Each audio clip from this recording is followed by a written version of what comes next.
I'm Esprit. Google froze the view counter on some of my YouTube videos. Here's just one example, titled, Perfect Health Without Doctors, Hospitals, or Pharmaceutical Drugs. This video was posted on YouTube March 26, 2015. That's nearly 2 years ago from the date I'm recording this. There are only 116 views showing on the view counter for this video. It usually doesn't change when you click the video. 116 views in 2 years. How likely is that? Very unlikely. Extremely unlikely. In fact, it's literally impossible for only 116 viewers of a video that exposes one of the most important and controversial topics today, organized healthcare and the dangers of vaccines. Whenever you see this few number of viewers for a video of this degree of medical and political relevance, you know for certain that a nerve was hit. Someone, in some position of authority, with evil intent, wants to suppress my information. They do not want people to know the truth about how vaccines have and continue to irreparably destroy the minds and bodies of children. Blocking the view counter of my videos is only one means used by the world controllers to censor the truth.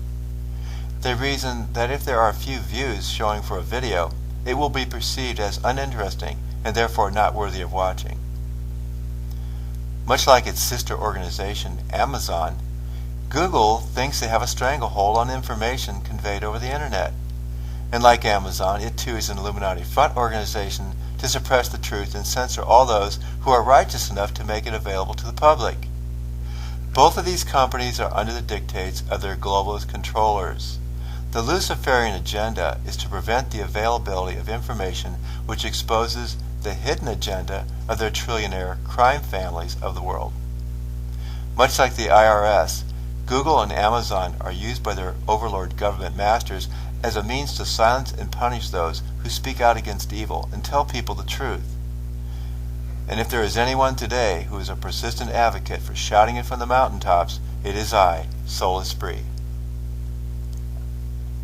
Censorship is a characteristic of oligarchy totalitarian control, ruled by a few. These are the most vile and corrupt individuals on the planet. In several of my books, I make a strong case that they are not even fully human. They claim this world as their own, and they keep a tight rein on what information is permitted to be released to the public. Throughout history, champions for the truth are defamated and attacked by the enemies of God. They are a fiendish pack of rabid wolves, cowering in the darkness, afraid that their evil deeds will be exposed to the bright light of day. Satan's people hate the truth and will do anything to suppress it. As a servant of the Most High God, I take comfort in knowing that Satan's people, whether they be at Google or Amazon or anywhere else, are held accountable to a higher authority. They will answer to God for having persecuted the truth, for the truth is God Himself, Jesus Christ. He said so in John 14:6. He is the mightiest of the mighty, and they fear Him greatly. He hates them with a fervor that will endure throughout eternity, and He has promised that their final destiny will be the lake of fire. I'll close with an appropriate verse of Scripture from Jeremiah 20:12. But, O Lord of hosts, that triest the righteous, and seest the reins in the heart, let me see thy vengeance on them, for unto thee have I opened my cause.